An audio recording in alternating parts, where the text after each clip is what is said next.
आपने सर इसके इम्पोर्टेंस के बारे में बताया, आपने इसके नुकसान के बारे में बताया। अगर मैं पूछूं कि एक एवरेज टीम को क्या बेनिफिट मिलेगा सीमन को रिटेन करके, कि वो इसके बजाय कि वो एक्सक्रीट कर दे उस प्लेजर के लिए, उसको बेनिफिट क्या मिल रहा है अपने डेली लाइफ रूटीन में, कि वो क्यों इस चीज को प्रिजर्व करके देखे। देखो, जैसा मैंने आपको बोला, सबसे पहला ब्रह्मचर्य जो है, ये परम आनंद जो है, सच्चिद आनंद वाला आनंद, इटर्नल ब्लिस, उसको Yes, पाने sir. का द्वार खोल देता है ब्रह्मचर्य।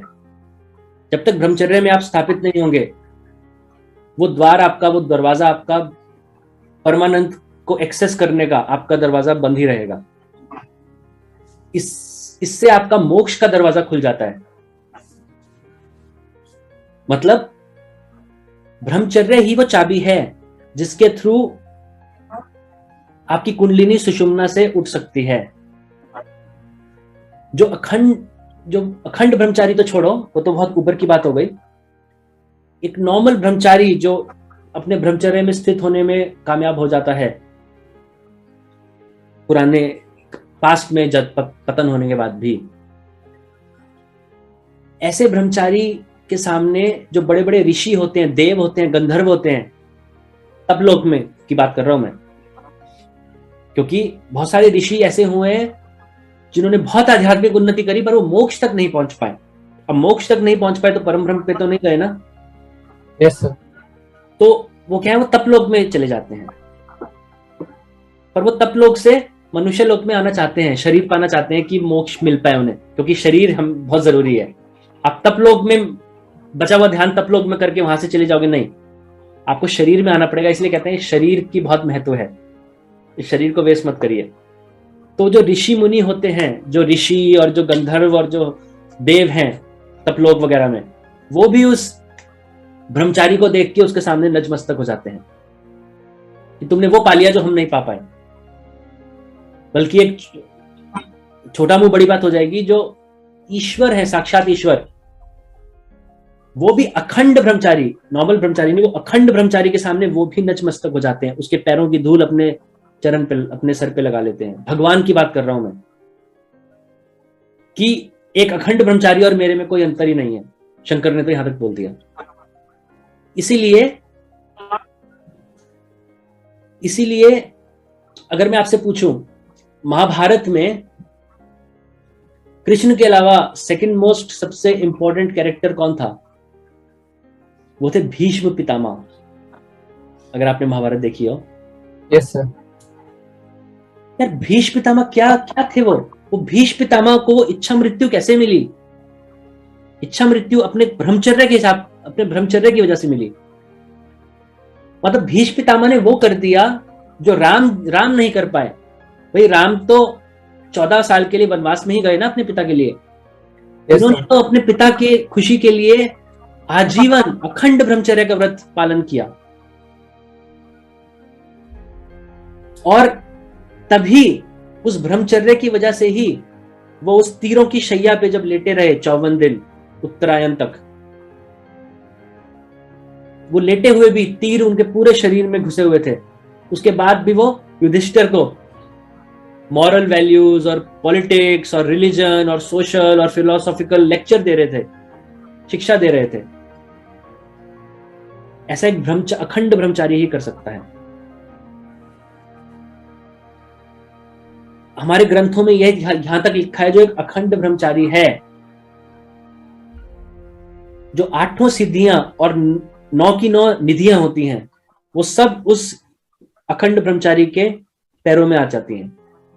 सारी सिद्धियां, मतलब they are ready to obey the command of the master, गुलाम बनके। जो लॉर्ड ऑफ डेथ है, जो जिसको क्या कहते हैं, जो लॉर्ड ऑफ डेथ, मृत्यु का जो लॉर्ड है, वो भी फ्ली करता है, वो भी भागता है दूर अखंड ब्रह्मचारी से। यमराज वो भी अखंड ब्रह्मचारी से दूर भागता है। और वेदों में यहां तक लिखा है, ब्रह्मचर्य ना तपस देवा मृत्युमुपग्नता। मतलब जो देवों ने, जो तपलोक में देव और गंधर्व बैठे हैं, उन्होंने मृत्यु से कैसे विजय पाई? ब्रह्मचर्य के थ्रू पाई, अखंड ब्रह्मचर्य के थ्रू पाई। यही एक रास्ता है।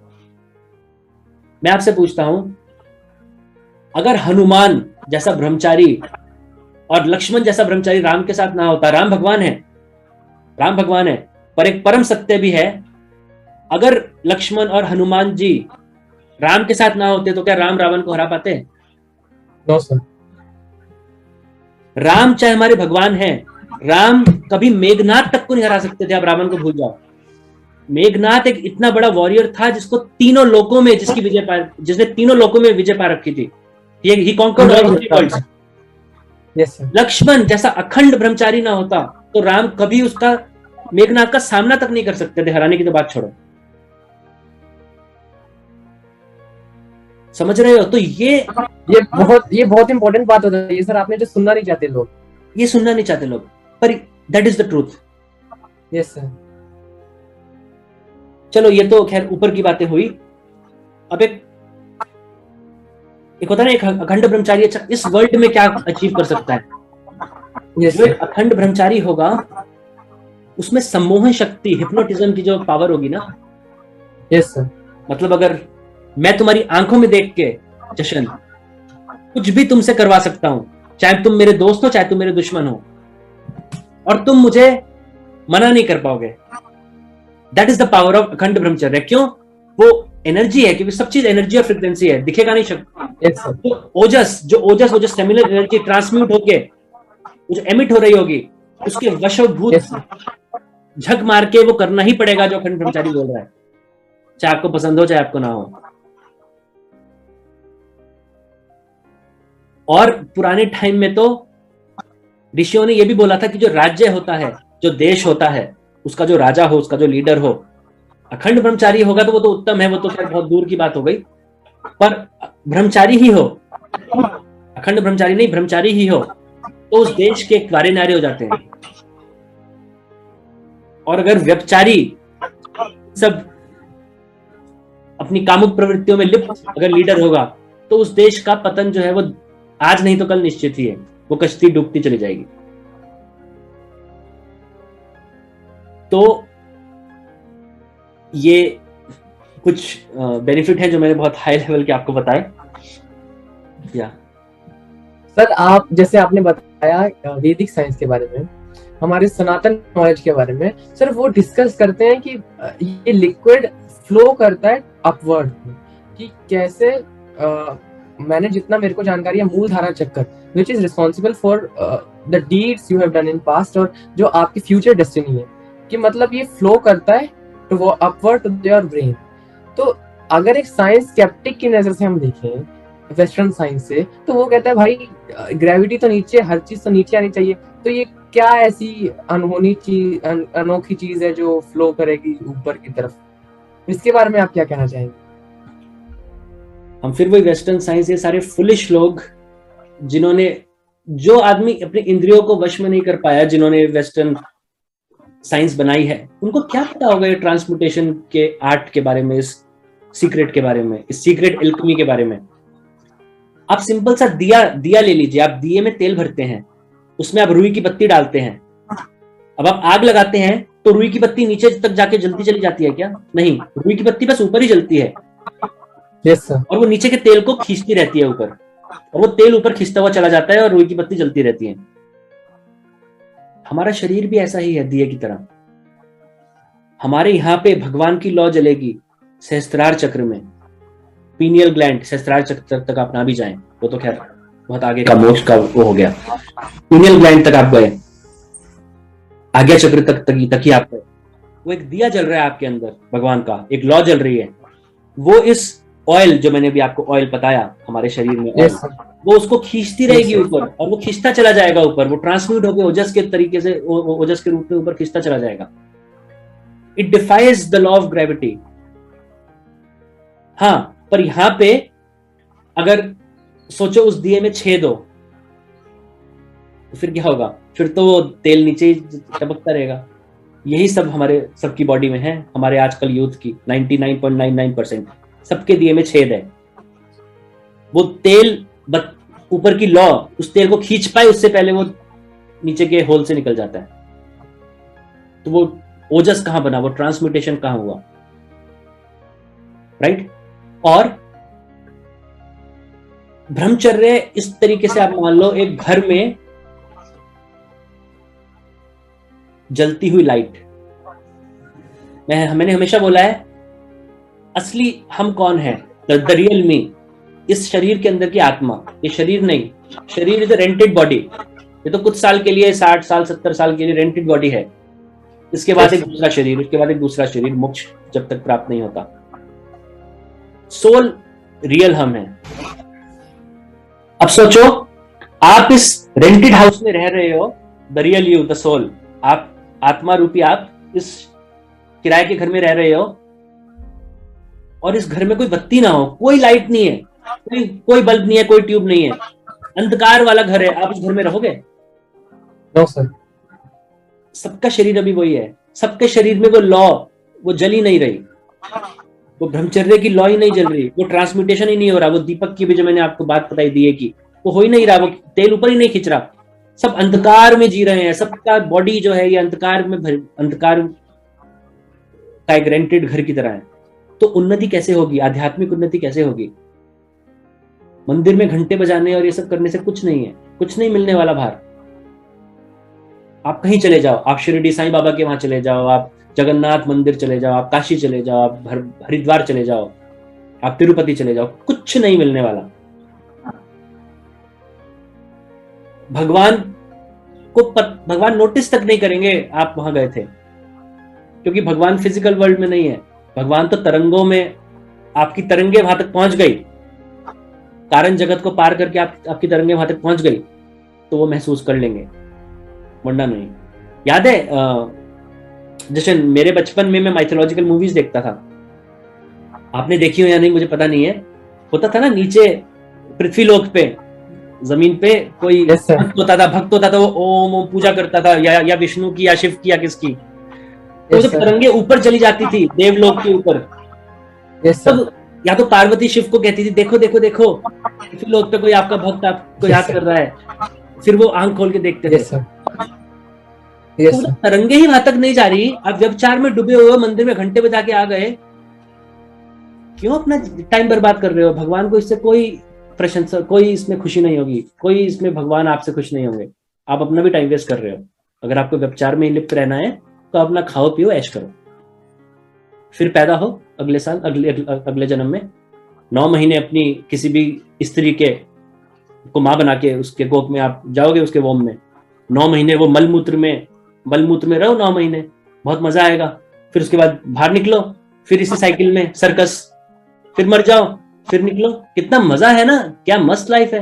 अपना क्यों टाइम वेस्ट करते हो? एक एडवाइस है सिंपल सी, क्यों टाइम वेस्ट कर रहे हो?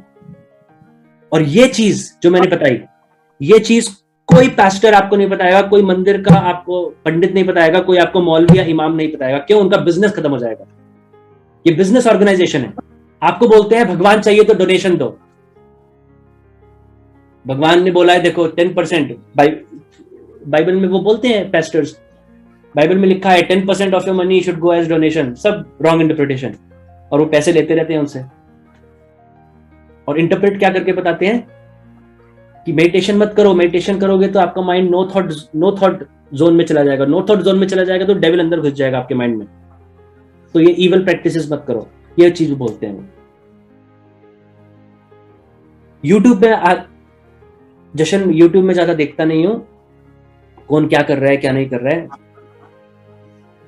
पर लास्ट पॉडकास्ट के बाद मैंने कुछ यूट्यूब थोड़ा सा मैंने देखा, अच्छा कि हमारा जैसा कंटेंट कोई बना रहा है या नहीं। तो एक मेरा किसी से कोई वो नहीं है, कोई बैर नहीं है, कुछ नहीं है, सब बहुत अच्छा काम कर रहे हैं अगर आप इस चीज के बारे में जागरूकता फैला रहे हैं। बट अगर आप बोल रहे हैं कि कल की अवतार का मैं भक्त हूं, कल की आएंगे तो मेरे को अपनी टीम में शामिल करेंगे या ये करेंगे या वो करेंगे, अभी जीसस ने बोला था पैराबल ऑफ 10 वर्जिन्स में, पुलिस वर्जिन जब तेल लेके आई, ट्रूली आई से unto you I do not know you. कल की अवतार जिस रूप में आएंगे वो तो खैर बाद में कभी डिस्कस करेंगे। वो क्या बोलेंगे? वो बोलेंगे तुम कौन हो, मैं तुम्हें नहीं जानता। ब्रह्मचर्य में कितना आप स्थापित हो, कितना आप में ओजस ऊपर ट्रांसम्यूट हो रहा है, कुंडलिनी आपकी कहां तक जाती है, कितने चक्र आपके खुले हुए हैं, कितने कर्म आपके आपके अपने अपने संचित कर्मों को भस्म किया है, आपका चित्त के ऊपर संस्कार कितने मिट गए, आप मोक्ष के कितने पास हैं। वो सब चीजें वैल्यू करती हैं। भगवान और कोई भाषा नहीं समझते। आप दिन रात वो छनछनी बजाते रहो भगवान के नाम पे, कुछ नहीं होने वाला। और ये सारी चीजें कोई बताना नहीं चाहता, क्यों? दूसरे को अच्छी नहीं लगती, सारी चीजें लड़ाई हो जाती है, ईगो हर्ट हो जाती है। मैं ऐसा हूं, देखो मैंने मैसेज फैलाना स्टार्ट किया है तुम्हारे थ्रू, मुझे किसी की ईगो हर्ट से कोई मतलब नहीं है, मुझे यहाँ दोस्त नहीं बनाने, मुझे यहाँ दुश्मन नहीं बनाने, मुझे एक रियल मैसेज लोगों के सामने देना है जिससे आज तक लोग वंचित रहे हैं। अब वो कैसे इस चीज को लेके अपना एक्शंस को चेंज करते हैं वो लोगों के ऊपर है। मैं उनको कोई ये नहीं बोलूंगा ऐसे करो या ऐसे करो, ये चीज ऐसी है, या तो आप मुझे रॉन्ग प्रूफ करो, आई चैलेंज एनीवन, या तो मुझे रॉन्ग प्रूफ करो। रॉन्ग प्रूफ नहीं कर सकते तो इस चीज को लेके क्या आपको करना है वो आप खुद डिसीजन करिए अपना। आपकी लाइफ है, आपकी सोल की जर्नी है, हर सोल की अपनी जर्नी होती है। ये थोड़ा डायरेक्शनलेस आंसर चला गया, आई एम सॉरी। हमने सर डिस्कस करा इसके बारे में कि कैसे ये साइंस स्केप्टिक्स की समझ के बाहर है, जो ये वैदिक साइंस है, कि कैसे ये हमें स्पिरिचुअल अवेकनिंग देगा। पर अगर हम बात करें कि एक एवरेज टीन अगर बात करें तो वर्स्ट केस में कि मैं साइड पे रखता हूँ इन सभी चीजों को, ठीक है, एक इंसान मुझे मजा आ रहा है ये करने में और मैं करूंगा, दुनिया जाए भाड़ में। तो वर्स्ट केस में अगर हम देखें वैदिक साइंस से, सनातन धर्म की नॉलेज से, वे ऑफ लिविंग से, क्या ही दुष्परिणाम, क्या ही बैड इफेक्ट्स उसकी फिजिकल, मेंटल, स्पिरिचुअल लाइफ पर आ सकते हैं। वर्स्ट केस में वो इंसान क्या झेल सकता है? देखो इसका मैं एक सिंपल सा आंसर दूंगा, एक लाइन का। एक ऋषि के पास एक उनका शिष्य गया, उस शिष्य ने कहा, ऋषि जी, मुनिवर जी, मैंने अभी तक बहुत ज्यादा ब्रह्मचर्य का पालन किया जितना मैं कर सकता था, अब आगे मुझसे नहीं हो रहा है, तो मुझे ये जो संभोग का सुख है मुझे वो प्राप्त करना है। तो ऋषि ने बोला, ठीक है, शादी कर लो, शादी कर लो, जब संतान पैदा करना होगा उस टाइम एक बार संभोग कर लेना। उसने कहा, नहीं, एक बार से मेरा मन नहीं भरेगा। ऋषि ने कहा, चलो 1 साल में एक बार कर लेना। उसने कहा, नहीं, ये तो बहुत कम है, 1 साल में एक बार, 1 महीने में एक बार कर लेना। मैंने बताया ना 28 दिन में अगर एक बार करोगे तो एटलीस्ट वो निकलेगा, पर बॉडी में से तो नहीं निकलेगा कम से कम। लॉस तो वो भी है खतरनाक, आपकी कुंडली नहीं जागृत होगी उससे। ये मत सोचने कोई कि 28 दिन में मैं 28 दिन में एक बार निकालते रहता हूँ, देन आई एम गुड, मैं वो मेरी फुल क्रीम रहेगी, सिंगल टोन डबल टोन नहीं होगा। नो नो नो, आप ओजस, आप ब्रह्मचारी नहीं हो, आपका ओजस नहीं ऊपर ट्रांसमिट नहीं हो पाएगा। पर फिर भी आपके शरीर से तो एटलीस्ट नहीं निकल रहा ना। तो ऋषि ने कहा, चल 1 महीने में एक बार कर लेना। 1 महीने में एक बार, ये तो बहुत कम है। तो ऋषि ने कहा, ऐसा करो, रोज करो, पर करने से पहले साथ ही अपनी एक कब्र भी खोद के पहले से तैयार रखो। कब मरोगे किसी को पता नहीं चलेगा। तो इतने आंसर देना चाहूंगा, बाकी आप समझ ही गए होंगे। पर सर मतलब ये आपने बिल्कुल सही बात करी कि एक इंसान को ये उसके दुष्परिणाम की उसको ये समझ के रखना चाहिए कि अकाल मृत्यु जैसी क्या चीज है। अगर हम सिंपली देखें कि बिना किसी रीजन के अगर आप ये अपनी एनर्जी निकाल रहे हो, अनटाइमली निकाल रहे हो, तो आपका एक तरह से एंडिंग तो लिखी गई है। एक इंसान बात करता है इस रस की, इस ऑर्गेज्म की, कि मैं जो ये चीज कर रहा हूं, मुझे चाहे वो मिली सेकेंड्स का ऑर्गेज्म है, चाहे वो मिली सेकेंड्स का वो आनंद है, पर वो आनंद दुनिया के, चाहे मैं कोई भी चीज को, गेम खेलूं, फिल्म देखूं, कोई चीज खाऊं, वो मुझे वो ऑर्गेज्म, वो लेवल ऑफ ऑर्गेज्म मुझे फील नहीं होता। तो ये अगर भगवान चाहता था कि अगर ये चीज गलत है कि हम सब सीमन रिटेन करें, एक परम ब्रह्म को पाए, एक कुंडलिनी अवेकनिंग करें, तो उसने इस चीज में इतना ऑर्गेज्म क्यों दिया, इतना इसे लज्जतदार क्यों बनाया? वो चाहता कि हम सब सीमा रिटेन करके एक एथिकल लाइफ जिए, कुंडली अवेकन करें, तो ये चीज को इतना वो ना करता, ऑर्गेज्म कितना डालता है इसके अंदर?